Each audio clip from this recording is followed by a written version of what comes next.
तो नमस्कार साथियों, कैसे हो आप सभी। मैं आशा करता हूं कि आप लोग बहुत ही अच्छे होंगे, स्वस्थ होंगे और मस्ती से पढ़ाई भी कर रहे होंगे। तो चलिए, आप लोग को जो 21 फरवरी का जो साइंस का एग्जाम होने वाला है उसके लिए बहुत ही ज़्यादा मोस्ट इंपॉर्टेंट क्वेश्चन लाए हैं। विज्ञान का जो 80 में 80 आप लोग जो है ना बना सकते हैं, लेकिन वहाँ बनाना है आप लोग को 40 को ही, ठीक है ना। 3 एक 80 का 80 रंग दीजिएगा, वहाँ पर 80 में से 40 को ही बनाना होगा और यहाँ से 100% क्वेश्चन आएगा, ठीक है ना। तो इस वीडियो को आप लोग जो है ध्यान से देखिएगा। चलिए इस वीडियो को जल्दी से शुरुआत करते हैं बिना आप लोग का समय गंवाए हुए।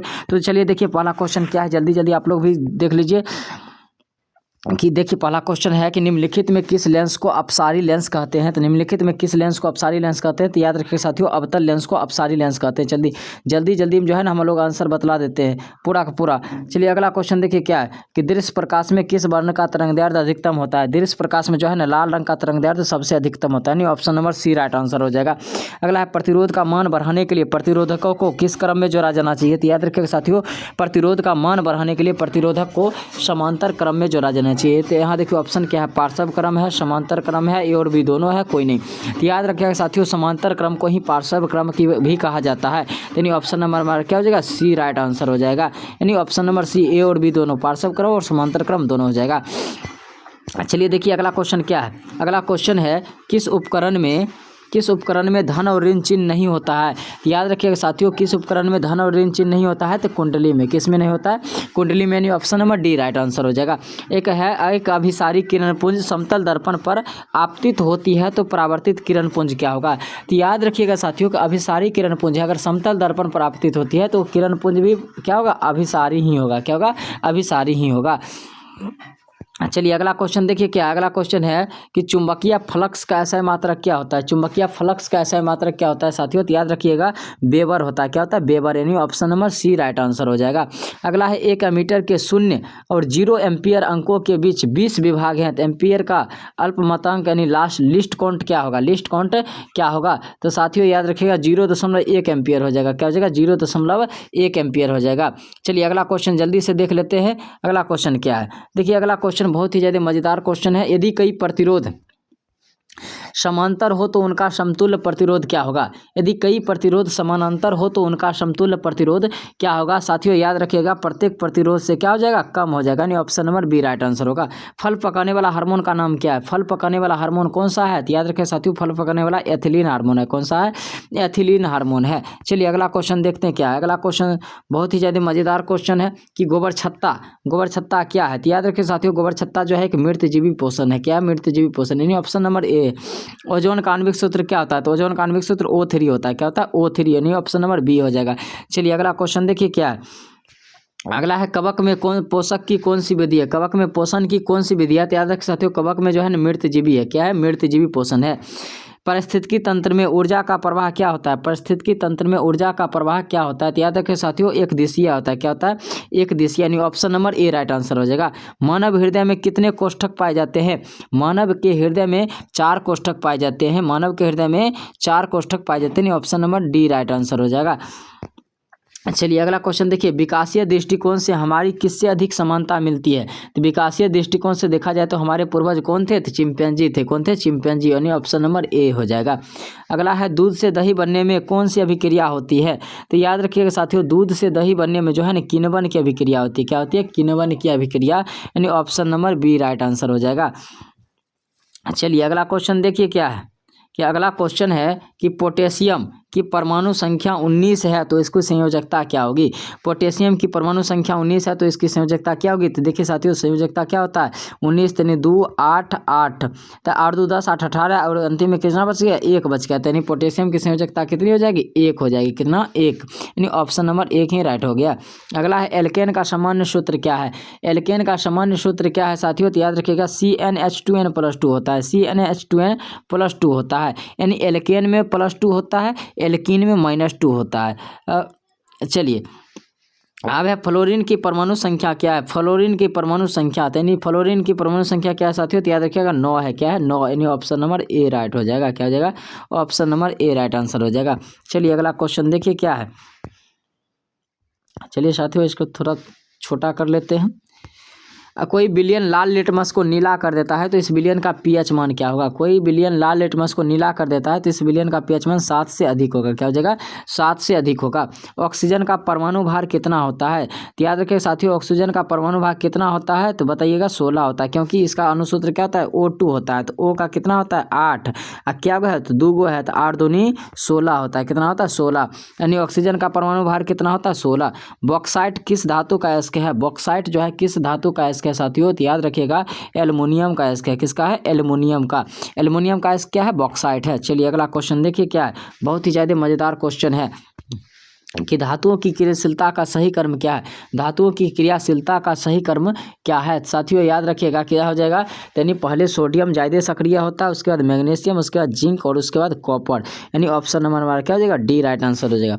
अगला है Fe2O3 + 2AiAl है, उसके बाद Al2O3 + 2Fi, यानी एल्युमिनियम ऑक्साइड और फेरस किस प्रकार की अभिक्रिया है। तो देखिए साथियों यहाँ पर क्या बतलाया गया है कि यानी जब यहाँ पर बतलाए थे आप लोग को क्या कि जब जोड़ा रहेगा तो जोड़ा अगर दूसरे के साथ यानी इसकी गर्लफ्रेंड जो है इसके साथ अगर भाग गया, सेटिंग कर लिया, तो एक मतलब क्या हुआ, इसके साथ ना मिल गया, तो एक मतलब कहती है विस्थापित हो गया, यानी विस्थापन अभिक्रिया है। क्या, विस्थापन अभिक्रिया है।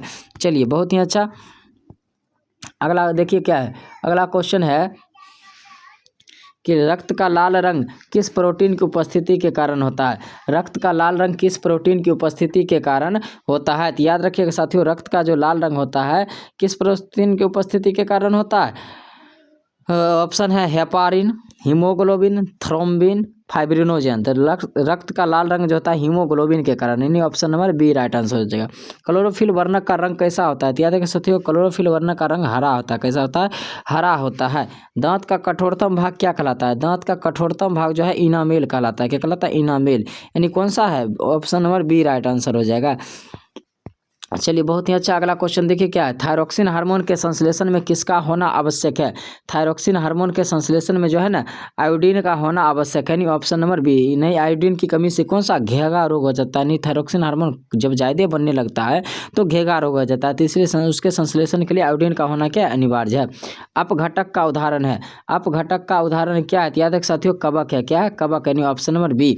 पृथ्वी पर ऊर्जा का मुख्य स्रोत क्या है, पृथ्वी पर ऊर्जा का मुख्य स्रोत क्या है, याद रखिए साथियों सूर्य है। क्या है, सूर्य, यानी पृथ्वी पर ऊर्जा का मुख्य स्रोत क्या है, सूर्य है। अगला है कौन पर्यावरण का हिस्सा है, कौन पर्यावरण का हिस्सा है, यानी ऑप्शन नंबर क्या हो जाएगा। देखिए साथियों क्या पर्यावरण का हिस्सा कौन सा है, वायुमंडल, जलमंडल, स्थलमंडल, इनमें से सभी। तो इसका आंसर क्या हो जाएगा, इनमें से सभी हो जाएगा। क्या हो जाएगा, इनमें से सभी। चलिए बहुत ही अच्छा। अगला है एक वन पारिस्थितिकी तंत्र में कितने पोषी स्तर होते हैं, तो याद रखिएगा साथियों एक वन पारिस्थितिकी तंत्र में जो है ना कितने पोषी स्तर होते हैं, यानी 4 पोषी स्तर होते हैं। कार्बन हाइड्रोजन से संयोग करके क्या बनाता है, कार्बन हाइड्रोजन से संयोग करके याद रखिएगा साथियों हाइड्रोकार्बन बनाता है, यानी ऑप्शन नंबर सी राइट हो जाएगा। बोरोन और एल्युमिनियम आवर्त सारणी के किस वर्ग के तत्व हैं, बोरोन और एल्युमिनियम आवर्त सारणी के किस वर्ग के तत्व हैं, तो याद रखिए साथियों 13 के हैं, वर्ग 13 के तत्व हैं। चलिए अगला क्वेश्चन देखिए, जल्दी से आप लोग वीडियो को लाइक भी करते चलिएगा साथियों, तो मज़ा आता है, समझे ना। लाइक आप लोग करते नहीं हैं। अगला है मूत्र का पीला रंग किस वर्णक के कारण होता है, मूत्र का पीला रंग जो है यूरोक्रोम वर्णक के कारण होता है, नहीं ऑप्शन नंबर बी हो जाएगा। बाघ उपभोक्ता है, बाघ उपभोक्ता किसका है, तो याद रखिए साथियों बाघ उपभोक्ता जो है तृतीय पोषी स्तर का जीव है, यानी ऑप्शन नंबर सी हो जाएगा।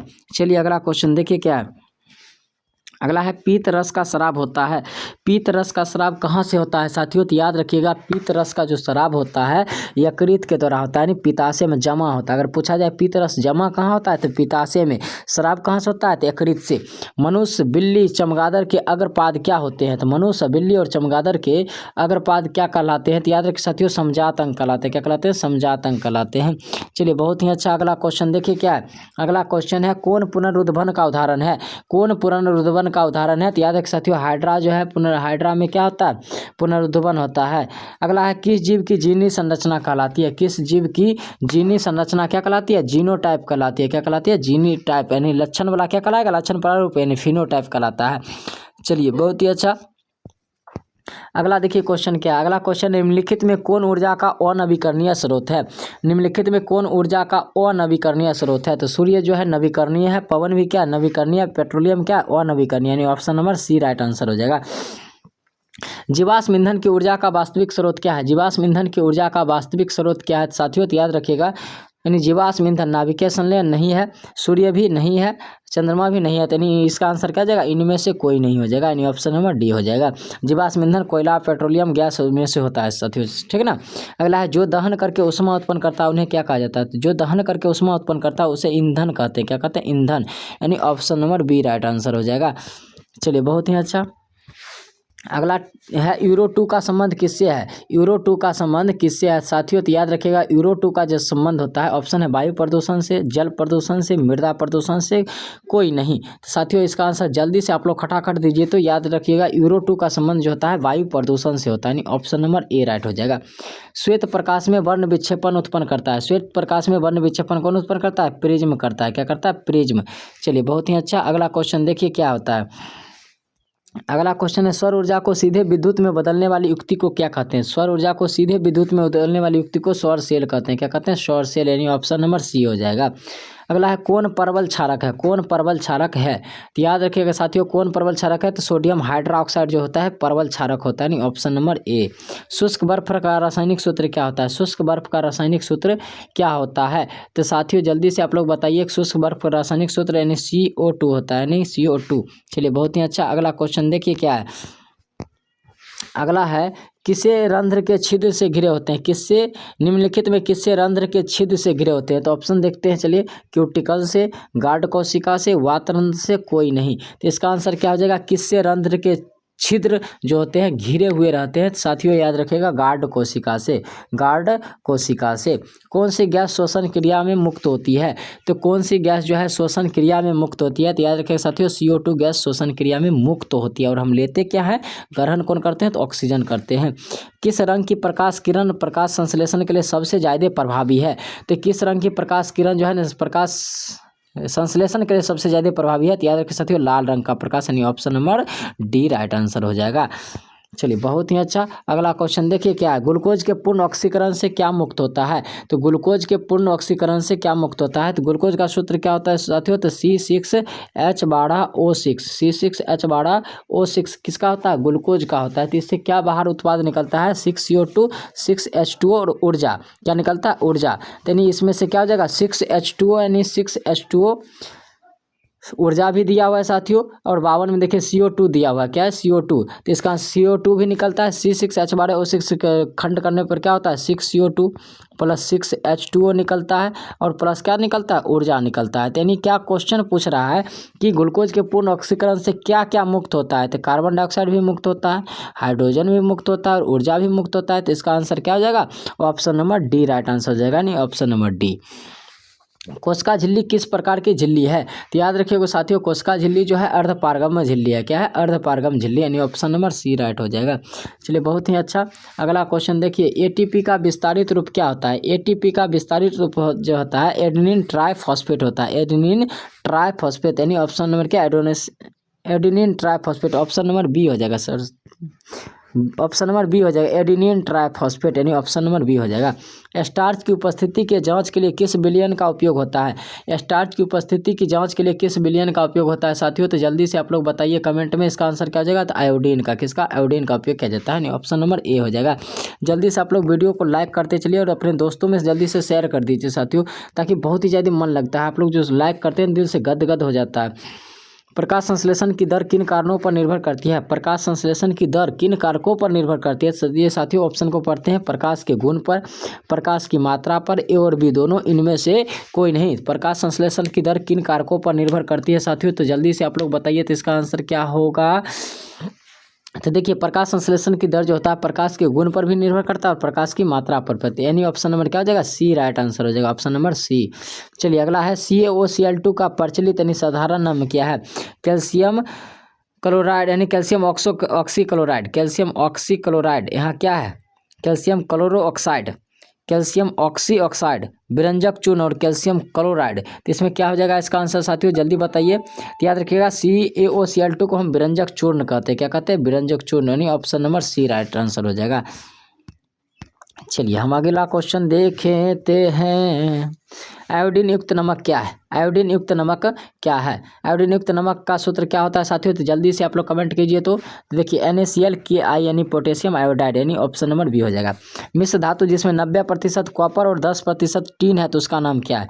यानी जिसमें 90% कॉपर और 10% टीन है तो इसी मिश्र धातु का नाम क्या है? तो याद रखिएगा कांसा है। क्या है? कांसा, यानी ऑप्शन नंबर डी हो जाएगा। चलिए अगला है, ऑक्सीजन गैस के एक अणु के दो परमाणुओं के बीच कितने आबंध पाए जाते हैं?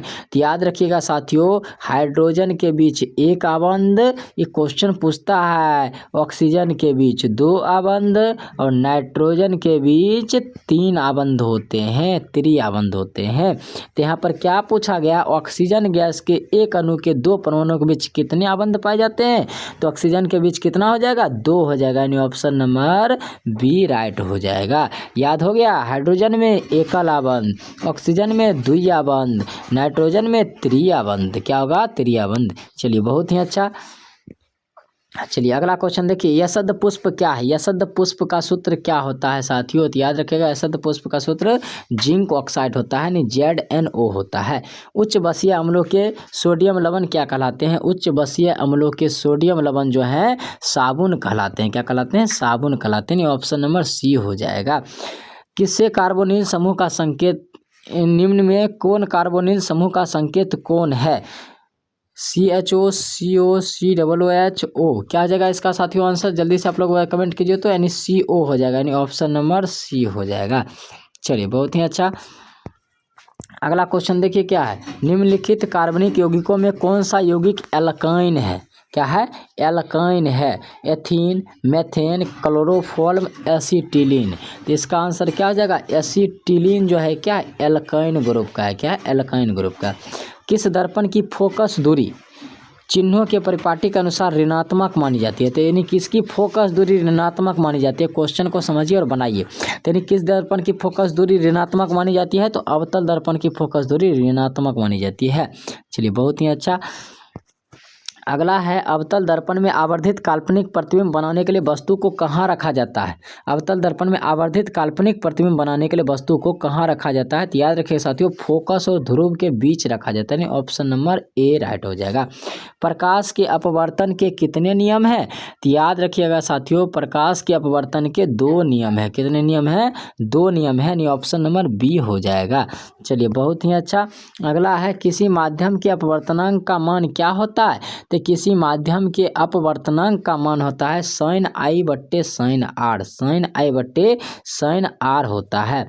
लेंस की क्षमता का SI मात्रक क्या होता है? तो लेंस की क्षमता का SI मात्रक डायऑप्टर होता है। क्या होता है? डायऑप्टर होता है। ऑप्शन नंबर डी हो जाएगा।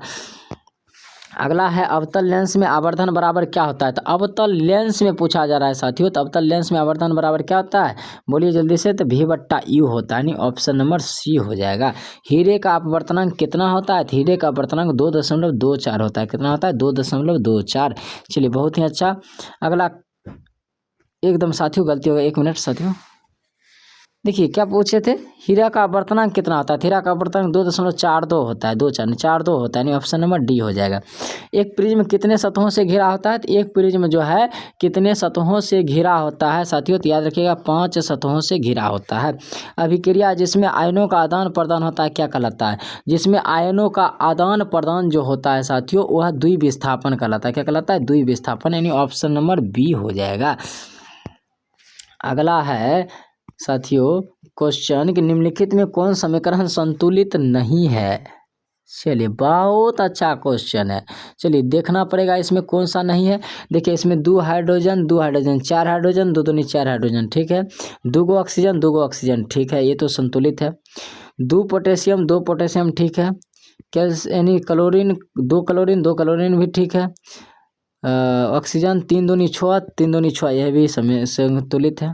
2 हाइड्रोजन 2 हाइड्रोजन 2 क्लोरीन 2 क्लोरीन, ये भी क्या है? संतुलित है। तो हमारा बच क्या गया? ऑप्शन नंबर डी, यानी राइट आंसर हो जाएगा, असंतुलित है।